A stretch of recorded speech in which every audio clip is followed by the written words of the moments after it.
Hello, ladies and gentlemen. Today is October 12th, 2014. It seems to me that the world is beginning deeper and deeper get itself into war. We have a war in Iraq, we have a war in Syria, we have a war in Middle East, we have a war in Africa, we have a war in Ukraine. I have a poem that I called Gifts of Fire. Gift of Fire. I would like to read it to you. I think it would be very appropriate for today's situation. Once I've heard someone said that it is no lie. When you dream you are dead, you could truly die. Doctors give in Latin this condition name. It works the same when the kids playing chalking game. Once after working all day in a smog, I dreamt I was dead and was stiff as a log.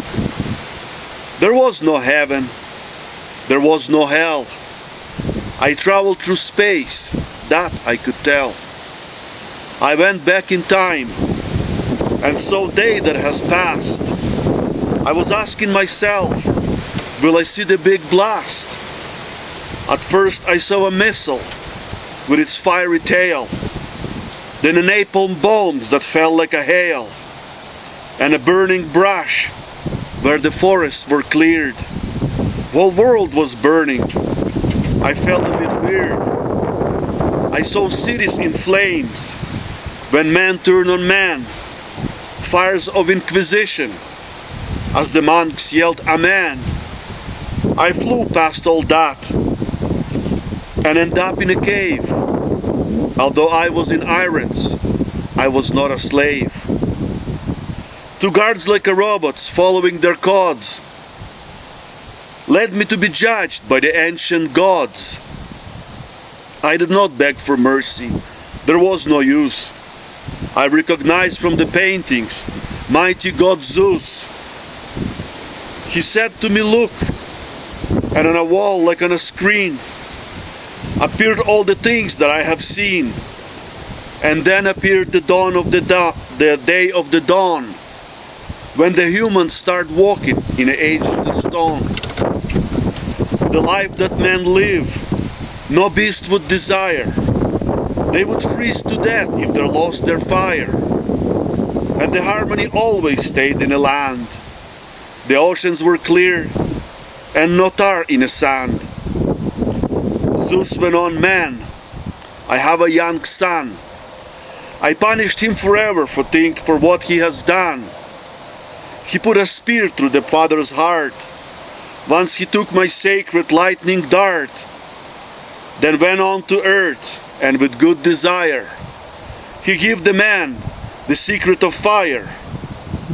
At first it was not a very big deal. Then you melted ore and produced a steel. Man ruled over man with the fire and sword. You were burning people in the name of the Lord. Perhaps you have heard of him, Prometheus his name. I loved him the most and he put me to shame. I chained him to a cliff, and every day after dawn, an eagle takes his liver until it's almost gone. Then every night it heals itself back, but every morning that eagle comes back. I thought with a vengeance my soul would relax, so I told Pandora to open her box, but nothing could ever soothe the father's pain. He screams every day, drives me insane. He suffered because he has a good soul. He did not see people will start burning coal. If you'd only use fire to keep yourself warm, but you got too smart and created a storm. You lived like a gods, and you did not care. Then said to the guards, take him out there. You can say you are sorry, but it is too late. I want you to share my tortured son's fate. As I was chained to the cliff, I looked into the sky. I saw eagle's nest and two birds flying high. Beside me was a man, held to the rock by the chain. I could see he has suffered endless years of pain. He turned his head, which he could hardly lift, and asked, "Why are you here?" I answered, "For misusing your gift." And then I woke up with alarm buzzing sound and watched on the news where today bombs fell to the ground.